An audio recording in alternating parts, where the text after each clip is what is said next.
Question था क्या 4/8 plus 12 9/13 equal to 22 होता है, 14/18 32 हो जाता है। तो आपके पास नेक्स्ट क्या आएगा, है ना। तो कैसे निकालोगे, आपने देखा 4 से 9 तक जाने के लिए 5 का गैप है, 8 से 13 तक जाने का 5 का तक गैप है, तो नीचे ऊपर 5 का गैप है ये। तो इधर भी अगर आप 14 से 5 प्लस करोगे 19 आ जाएगा, 18 प्लस 5 करोगे 23 आ जाएगा। जब इन दोनों को ऐड करोगे तो 9 plus 3 12, 1 carry, 1 plus 1 2 plus 2 4, 32 is your answer. ठीक है जी, समझ आ गई है। ये पार्ट नेक्स्ट क्वेश्चन क्या आपका, नेक्स्ट क्वेश्चन है कि in the given in the following figure identify the pattern and find the value of the question mark. ये आपके पास क्वेश्चन है। क्वेश्चन क्या है देखना, क्वेश्चन है आपके पास ट्रायंगल बना दो। ट्रायंगल है आपके पास एक, ठीक है सर जी बीच में एक लाइन है, ठीक है, नीचे वाली लाइन में लेकिन अब क्या है, यहाँ पे दिया हुआ 18 12 और यहाँ पे दिया हुआ 32 और आपको बोला हुआ है कि आपने 16 यहाँ पे 16 और यहाँ पे क्या है 19 16 और 19 है ना। 19 और 16 को अगर आप प्लस करते हो तो आपके पास 35 आ जाता है। आगे सर जी एक मिनट, पता है कि 18 प्लस अगर 12 करते हो, 18 प्लस 12 करते हो तो आपके पास 30 आ जाता है, और 30 में प्लस 2 करते हो तो 32 मिल जाता है। तो यहाँ पे भी सिमिलर यही कि 16 प्लस 19 करोगे तो 35 आ जाएगा, 35 प्लस 2 करोगे तो 37 आ जाएगा। तो ये आपके पास यहाँ पे 37 आ जाएगा। बी पार्ट क्वेश्चन की चलिए अगला क्या है। क्वेश्चन नंबर 3 कहता है identify the pattern and find the value of question mark. देखो पैटर्न को पहचानिए और आपको क्वेश्चन मार्क की वैल्यू बतानी है। तो 6 मल्टीप्लाई बाय 6 प्लस 2 इस तरह से है ना। तो इसको मैं करता हूँ, लाइए देखो आपके पास क्वेश्चन है 3 वाला, है ना।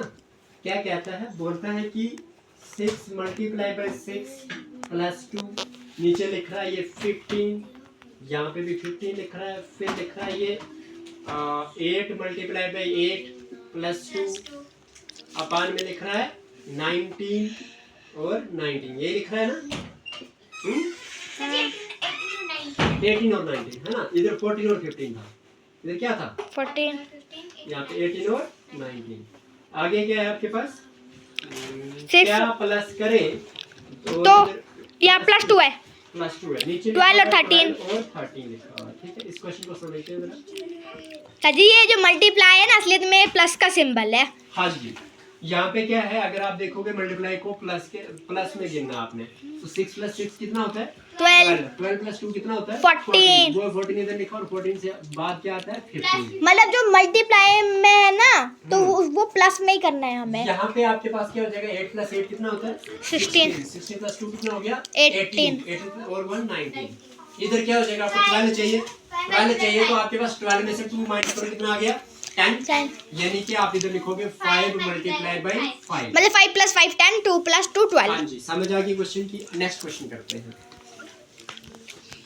नेक्स्ट क्वेश्चन क्या कहता है, क्वेश्चन नंबर 4 बोलता है अगर sum of each row column और डायगोनल जो है वो इक्वल है then the value of A B C and D. Sir मैं लिखा देती हूँ। तो नीचे के लिए लिखवाऊँ या आगे के लिए, क्या क्वेश्चन नंबर क्या है ये ए 7 14 बी 11 डी 11 और डी बी 11 डी और 8 15 सी यही है। देखो आपको क्या करना है, यहाँ पे सभी रो कॉलम और डायगोनल का सम बराबर है। क्या करोगे आप, यहाँ पे एक सिंपल सी बात करोगे कि जो कॉलम कर दो, कॉलम 2 पूरा है ना और डायगोनल भी पूरा है, आप कॉलम से देख लो। तो कॉलम में क्या लिखा हुआ 15 प्लस में 11 प्लस में 7, यही है। कर दो 5 plus 1 6 6 plus 7 33 1 carry 1 plus 1 2 plus 1 3 33 आ गया एक रो का, है ना। तो अब आपको क्या निकालना, ए निकालोगे तो ए इक्वल टू में क्या हो जाएगा आपके पास 33 में से ये 7 माइनस कर दो तो आपके पास क्या जाएगा 13 माइनस 7 करोगे तो 6, इधर बचेगा 2, इधर आएगा 26 से और क्या माइनस करना आपने 14 तो हो जाएगा 6 में से 4 गया 2, 2 में से 12 4 गया तो 1। तो आपके पास ए की वैल्यू आ जाएगी 12। जाओ जाओ। अभी ठीक है, अब रो 3 निकाल अगर दो। आप देखोगे यहाँ पे तो अब आप बी की कोशिश करो निकालने की। बी करो तो बी कैसे निकलेगा? नहीं निकलेगा सके, डी भी आगे। साइलेंस। ए है आपके पास निकला होगा, बी आप निकाल सकते हो ऐसे। कैसे? कॉलम 1 से। आपके पास b इक्वल टू में क्या हो जाएगा? टोटल तो 33 आ रहा है, 33 में से माइनस करो a की वैल्यू कितनी है? 12। कितनी है? 12। तो 3 में से 2 गया 1, 3 में से 1 गया 2। अभी आप 8 माइनस कर दो इसमें से भी 13। तो 11 में से 8 गया आपके पास 3, इधर बचा 1 का 1। तो b की वैल्यू आ गई आपके पास 13। यहाँ तक कोई डाउट तो नहीं है? अब सी। अब करोगे c तो c इस तरह से निकाल सकते हो। रो 3 से। c इक्वल टू में क्या हो जाएगा? 33 में से सबसे पहले माइनस करो 15। क्या कर दो? 15। तो 13 में से 5 गया 8, फिर बचा 2 में से 1 गया 1। 18 में से माइनस कर दो 8, तो कितना बच जाएगा आपके पास? 10।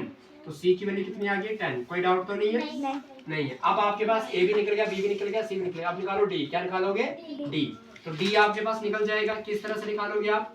d इक्वल टू में 33 में से माइनस कर दो 14। कितना आ जाएगा? 30 में से 4 गया 13 में से 4 गया 9। इधर बचा 2 में से 1 गया 1। 19 में से माइनस करो c की वैल्यू। c की वैल्यू कितनी है? 10।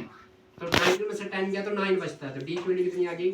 12। आपके पास क्वेश्चन पूछा गया है। क्वेश्चन पूछा है कि a की वैल्यू बताओ, b की वैल्यू बताओ, c की वैल्यू बताओ, d की वैल्यू बताओ। a की वैल्यू आपके पास 12 आ गई, b की वैल्यू आपके पास 13 आ गई, c की वैल्यू आपके पास 10 आ गई और d की वैल्यू आपके पास 9 आ गई। सर जी एक बात बोलूं, अगर हम 13 को एक ही जगह ला लेते ना तो मतलब ये सबसे बड़े से सबसे छोटे तक जाता। पर ऐसा नहीं है, जो हमने पूछा होता वही करना है। ठीक है, अब क्वेश्चन नंबर 4 भी होगा, क्वेश्चन नंबर 5 कर देना है। कहता है ऐसा ही है, सेम ही क्वेश्चन है आपके पास अगला भी। नहीं, जब आता आपको तो फिर हाँ, नहीं आता तो फिर ऑर्डर करो। ठीक है, अच्छा ये हो गया आपके पास। क्वेश्चन नंबर 5 कहता है अब आपके पास अगला क्वेश्चन क्या है? if the sum of each row, column and diagonal are equal, then the value of p, q, r and s। क्या कहता है? अच्छा तो बताओ पहला क्या है? 19 q किसके लिए? नीचे के लिए ऊपर के लिए? रो के लिए। रो के लिए। हाँ, 19 q q 21 p 18 16 15 s r। ठीक है, अब देखोगे अगर आप यहाँ पे ध्यान दो, अगर आप देखोगे तो आपके पास इस तरह से रो 3 में देख रहे हो 2 नंबर है, रो 2 में 2 नंबर है, रो 1 में भी 2 नंबर है। तो कॉलम में देखते हैं तो p निकालना है, कॉलम दूसरे में देखते हैं q निकालना है, कॉलम तीसरे में देखते हैं r निकालना है। तो डायगोनल कहीं ना कहीं कोई पूरा होगा। तो हाँ। 15 18 और 21 पूरा है ना? तो 15 18 21 कर दो plus 1 plus 45 plus 5 14 1 carry 1 plus 1 2 55 4 plus 4। 55 नहीं, आराम से सुनोगे, आप सिर्फ बोलते हो। कैरी गया 1 1 प्लस 1 2 2 प्लस 1 3 3 प्लस 2 4 3 प्लस 2 5 तो 54 आ गया। क्या आ गया? 54 आ गया। अब आपको क्या निकालना है? q। क्या निकालोगे? q अगर आप निकालोगे तो q इक्वल टू क्या हो जाएगा? 54 में से पहला नंबर क्या है? 19 कर दोगे माइनस, तो 14 में से 9 गया तो 5, जब बचा 4 में से 1 गया तो 3, 35 से अभी माइनस क्या करना है? 21। तो 5 में से 1 गया 4, 3 में से 2 गया 1, तो 14 आपके पास q की वैल्यू आ गई। कोई डाउट तो नहीं है? नहीं। q मिल गया आपको। अब आप p निकालो। क्या निकालोगे? p। तो p निकालोगे तो p इक्वल टू में क्या आ जाएगा? 54 आ जाएगा। 54 में से माइनस करो 19, तो 19 को माइनस किया था भी इधर भी हमने, तो क्या आया था? 35 आया था। 35 से माइनस करो 15, कितना करो? 15। तो 5 में से 5 गया 20 3 में से 1 गया 2, तो p की वैल्यू कितनी आ गई? 20 आ गई। कितनी आ गई? अब p हो गया। अभी आप निकालोगे q की वैल्यू है आपके पास, तो s निकाल सकते हो, है ना? तो निकालो s। तो s इक्वल टू क्या हो जाएगा? s इक्वल टू हो जाएगा 54। क्या हो जाएगा? 54। इधर से क्या कर दोगे? 54 में से आप निकाल दोगे माइनस, तो q की वैल्यू कितनी निकली है? 14 कर दो, तो 4 में से 4 गया 0, 5 माइनस 1 करोगे 4, 40 में से माइनस करो अभी 18, कितना कर दो? 18। 22 10 में से 8 गया 2, 3 में से 1 गया 2, तो 22 आ गई s की वैल्यू। समझ आई? अच्छा अब क्या है? r की वैल्यू, r की वैल्यू। तो r इक्वल टू में क्या हो जाएगा? 54 में से माइनस करो 21, कितना करो? 21। तो 4 माइनस 1 करोगे 3, 5 माइनस 2 करोगे तो 3, 31 में 33 में से माइनस करो 16, 16। तो 30 में 6 गया 7, इधर बचा 2 में से 1 गया 1, तो आर की वैल्यू कितनी आ गई 17। अब आपको मांगा क्या था? मांगा था आपके पास P Q R S। P की वैल्यू क्या है? सबसे पहले आपके पास P की वैल्यू 20 है, Q की वैल्यू क्या है 14, R की वैल्यू क्या है 17, डी पार्ट की वैल्यू क्या है 22। समझ आई? इस तरह से आपने करना है, जो आपके पास मांगा उसी अकॉर्डिंग आपने रेस्पेक्टिवली में नंबर लिखने वैल्यू। समझ आई? सर जी इधर आओ, देखो अगर इधर ना ए पार्ट में भी 20, अगर 20 नहीं होता मतलब इधर 17 होता और 20 पे एक में ही होता तो मतलब फिर वही डी पार्ट ही आता ना फिर भी आंसर। हाँ जी। मतलब इतना करने की जरूरत ही नहीं पड़ती। मैथ में क्या दिया था? मैंने नहीं, मैम ने। Question number 6। अच्छा आपको वो आता है ना 3 5 वो 80 से 90 तक आता है ना आपको? आप एक बात करो 201 4 से इधर 5 कर दिया। सर जी क्वेश्चन नंबर 6 कहता है, कहता नहीं कुछ नहीं है, नॉर्मल नंबर लिखे इस पे 6 3 5 8 13 21। क्वेश्चन नंबर 6 कहता है कि आपके पास 2 3 5 8 13 21 है, आपके पास नेक्स्ट नंबर आपने ढूंढना है। 2 3 5 8 13 21। नेक्स्ट नंबर देखो, एक चीज बताता हूँ मैं आपको। 2 से आ गया 3, 2 से आ गया 3, ये तो पता नहीं चलेगा +1, लेकिन 2 में 3 ऐड करेंगे क्या आ जाएगा 5, 5 में 3 ऐड कर देंगे तो क्या आ जाएगा 8, 8 में 5 ऐड कर देंगे तो 13, 13 में ऐड करेंगे तो 21, 21 में 13 करेंगे तो क्या आ जाएगा 1 + 3 क्या होता है 4, 2 + 1 क्या होता है 3, 34 इज योर आंसर। कोई डाउट है? कितना नंबर ऐड करना आपने अगले बी पर पूछा। अगला क्या है? Question 8 20 34 44 56। क्या है अगला? अगला है आपके पास 8 20 12 प्लस हो रहे 8 + 8 20 आगे 32 32 + 44 44 फिर 56 56। आइए 12 प्लस हो रहे वो तो होएगा, पता लगेगा जब आप देखेंगे। 20 में से 8 निकालोगे क्या आ गया 12, 32 में से 20 निकालोगे तो क्या आ गया 44 में से 32 निकालोगे तो क्योंकि 4 में 2 गया 2 और 4 में 3 गया 1, इधर भी 12 ही माइनस होगा क्योंकि 6 में 4 गया 2, 5 में 4 गया 1, इधर प्लस 12 कर दो, सीधी सी बात, प्लस क्या कर दो 12। तो 5 और 6 + 2 क्या होता है 8, 68 1 क्या होता है 6, 68 is your answer. B part next question number 8।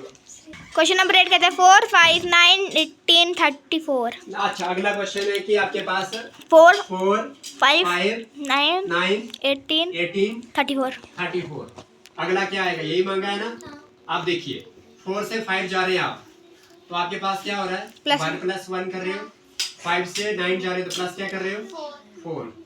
अब आप क्या कर रहे हैं 9 इसमें प्लस क्या कर रहे हैं 9, फिर क्या कर रहे हैं प्लस 14 में से 18 कर रहे प्लस इसमें 14 में से 8 गया कितना बचता है 14 में से 6 और इधर बचा आपके पास 2 में से गया 1, 16 हो रहा है। आपको दिख रहा है भला ये 1 का स्क्वायर है, हाँ ये 2 का स्क्वायर है, ये 3 का स्क्वायर है, अब 5 का स्क्वायर 25 है 5 का स्क्वायर क्या होता है 25 ऐड कर दो 34 में आ जाएगा। 5 + 4 क्या होता है 9, 2 + 3 क्या होता है 5, 59 is your answer. D part D part समझ आ गई है। नेक्स्ट क्वेश्चन क्या है 122, यही है नहीं हाँ 2 3 5 7 प्राइम नंबर है, नॉर्मली 11 आ जाएगा। देखो आपके पास क्या लिखा हुआ है 2 3 5 7। अगला क्या आएगा प्राइम नंबर है, चल रहे हैं क्या चल रही है प्राइम नंबर 2 3 5 7 के बाद क्या आएगा 11 इज योर सी पार्ट। ठीक है। अगला क्या है क्वेश्चन नंबर 10। क्वेश्चन नंबर 10 क्या आता है 122 148 122 142 248 248 326 326 414। 414। आप देख लेना आराम से, इसको मल्टीप्लाई कर दो 1 2 जार 2 आ गया, 2 4 जार 3 2 जार 4 1 जार। 4 अगला ऐसा नंबर आना चाहिए जो ऐसे आ जाए। 177 है क्या ऑप्शन में? कैसे मतलब मैं समझ नहीं आई। अरे ये दो नंबर को मल्टीप्लाई करके ये तीसरा डिजिट बनना चाहिए। जैसे 4 1 4 है तो 4 मल्टीप्लाई बाय 1 करूंगा तो क्या आ जाएगा 4। यही तो बन रहा है इधर भी। हाँ। अगर वैसे 1 7 7 है तो 1 मल्टीप्लाई बाय 7 करूंगा तो क्या आ जाएगा 7 आएगा। इधर आओ सर जी। क्वेश्चन नंबर 11 कहता है सर जी 4 11 क्या बोल रहा है 8 2 3 14 नीचे के लिए क्या देखना 8 2 3 14 और 4 8 7 16 4 8 7 16 और 9 6 0 हाँ ओके आगे 9 4 8 9 4 8 क्वेश्चन मार्क। बस यही है। अच्छा कैसे करें इसको मल्टीप्लाई कर दो पहले दो को कर दिया 3 2 6 प्लस 8 6 प्लस 6 प्लस 14 14 मतलब ये पहले दो को मल्टीप्लाई कर दो और प्लस लास्ट ऊपर वाला कर दो यही होगा 2 3 6 प्लस 8 होता है 14 आपके पास समझ आई। सिमिलरली यहाँ पे कर दो 7 मल्टीप्लाई बाई 8 प्लस कर दो 4 तो 7 8 होता है 56 प्लस 4 कर दोगे तो 60 आ जाएगा कोई डाउट। इधर भी वैसे ही कर दो 8 मल्टीप्लाई बाई 4 प्लस कर दो 9 तो 8 4 32 प्लस 9 कर दोगे 41 हो जाएगा समझ आई। B part.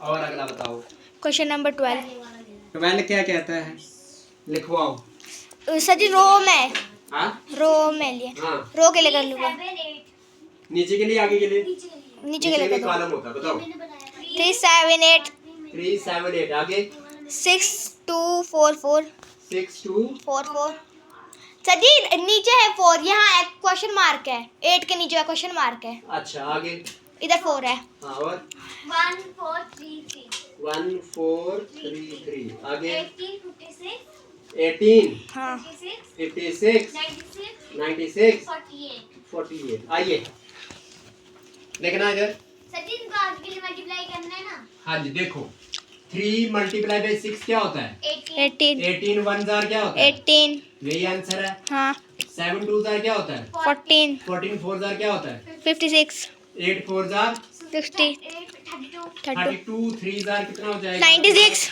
96 हो जाएगा ठीक है 4 3 जार क्या होता है 12 12 कितने जार 48 12 4 सोचा तो क्वेश्चन मार्क की जगह क्या आ जाएगा आपके पास 4 आ जाएगा कोई डाउट है। D part. अगला क्वेश्चन अब जेएनवी करना है जेएनवी पीवाई के ऊपर जेएनवी पीवाईक्यूज में क्वेश्चन नंबर 1 कहता है अभी केवल दो क्वेश्चन नंबर जेएनवी पीवाईक्यूज में 1 what is the next term in the given series बताओ क्या है 9 9 13 13 17 17 21 21 25 25 सर जी सीधा 4 हो रहा है तो सीधा आखिर वाला कर दो। चीखना नहीं होता इतना आराम से 9 प्लस 4 क्या होता है 13 30 प्लस 4 क्या होता है 17 70 plus 4 21 21 plus 4 25 25 plus 4 29 C part. This is your answer. और बताओ कौन सा क्वेश्चन है क्वेश्चन नंबर 2 क्वेश्चन नंबर 2 क्या कहता है द नेक्स्ट टर्म ऑफ 258 130 66 34 118 हाँ क्या है 258 258 कामा कामा 130 730 130 आपने 730 लिख लिया 130 66 66 34 34 18 18 फिर 3 पॉइंट है 3 पॉइंट मतलब 3 पॉइंट है सर जी ऐसे ऐसे डॉट डॉट सो ऑन बोलते हाँ। हैं और कामा भी लगा दो बीच में और कामा भी है बस और कुछ नहीं। बस इतना ही है कैसे हो सकता है ये माइनस हो रहा है इसमें कुछ नहीं हो रहा 18 2 जार कितना होता है 36 माइनस 2 कर दोगे क्या मिल जाएगा 34 2 जार कितना होता है 34 2 जार कितना होता है 68 68 होता है minus multiply by 2 minus 2 multiply by 2 minus 2 ठीक है। तो 8 2 जार कितना होता है? 8 2 जार कितना होता है? 8 2 16 18। आपको क्या करना है, इसमें से ये लाके माइनस क्या करोगे?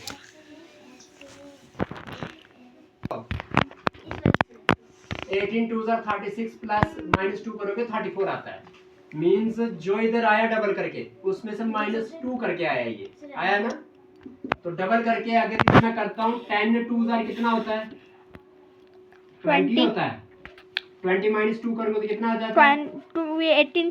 तो मतलब इधर क्या आ जाएगा? 10 आ जाएगा। क्या जाएगा? 10। क्योंकि 18 2 जार 36 आ रहा था इधर, तो -2 कर दिया 34। इट मींस यहाँ पे 18 से मल्टीप्लाई किया, तो यहाँ पे किससे करेंगे? 10 से। तो 10 आंसर है कि नहीं है? बी कौन सा पार्ट। part है? समझ आई कि नहीं आई आपको? हाँ जैसे आप यहाँ पे करते हैं 130 को मल्टीप्लाई कर दो 2 के साथ, हो जाएगा 260। होगा कि नहीं होगा? -2 कर दो, कितना आ जाएगा? 258 आ जाएगा। कोई डाउट माइनस सर जी 10 2 20, तो -2 कर दिया, हो गया 18। हाँ, बस। सिंपल। अब अगर इसको बात करते हैं, इसकी बात करते हैं, इसकी कि 66 से 130 कैसे आया, तो 66 को मल्टीप्लाई कर दो 2 के साथ, तो हो गया 2 6 12 1 का है, 2 6 12 1 13 132 हो गया। -2 कर दो, हाँ। तो बचेगा 130। कोई डाउट? आई समझ? अब क्वेश्चन नंबर 3। ये क्वेश्चन ऐसे रखो, उसको भी पढ़ाते हैं, क्या नाम है? शनिया को। ठीक है। अब क्वेश्चन नंबर 3 कर ले हम। क्वेश्चन नंबर 3 क्या कहता है, बताओ इधर। Find the next term of the series 3 4 6 9 13। 3 4 6 9 13। इसमें नेक्स्ट टर्म निकालनी है हमने, है ना? देखो कैसे करेंगे। 3 से 4 गए +1, 4 से 2 6 गए +2, 6 से 9 गए +3, 9 से 13 गए +4। समझा नहीं? अब 5 करना है प्लस। +5 कर दो, तो 13 + 5 क्या होता है? 13 + 5 17 18 18 होता है बच्चा। क्या करते हैं आप ध्यान से दीजिए जरा अपने दिमाग को। तीसरे का 18 ए पार्ट। समझ आई कि नहीं? Question number 4। क्वेश्चन नंबर 4 क्या कह रहा है? The next term of the series 1 2 4 8 1 2 So on. 4 8 so on। Next term निकालनी है। आप मुझे बताइए 1 का डबल क्या होता है? 2 8 का डबल 16 8 का डबल 1 का डबल 2, 2 का डबल 4, 4 का डबल 8 8 का डबल 16 16। मतलब B आंसर part। क्या आना चाहिए? 16 आना चाहिए। B part. समझ आई? हाँ। अब क्वेश्चन नंबर 5। आ जाओ शून्य। क्वेश्चन था आपके पास, क्वेश्चन है 258 130 66 34 18। नेक्स्ट टर्म क्या आएगी? आपने कुछ नहीं करना, यहाँ से देखो इसको। 18 को डबल करोगे तो क्या आ जाएगा? 18 2 जार कितना होता है? 36 इधर कितना है? 34 तो -2 कर दोगे क्या हो जाएगा? 34 आ जाएगा कि नहीं आ जाएगा? मीन्स इसको क्या किया है? डबल करके -2 किया है। Multiply by 2 -2, multiply by 2 -2। तो वैसे ही अगर मैं 130 को मल्टीप्लाई करता हूँ 2 से, 130 मल्टीप्लाई बाय 2 260 आता है, -2 258 आता है। तो क्या यही है हमारे पास? 66 को अगर मैं मल्टीप्लाई करता हूँ 2 से, 132 आता है, -2 करता हूँ 130 आता है। सही है? तो वैसे अगर मैं 18 चाहिए ना, मुझे क्या चाहिए? 18। तो मैं अगर 10 को मल्टीप्लाई बाय 2 करता हूँ तो मेरे पास क्या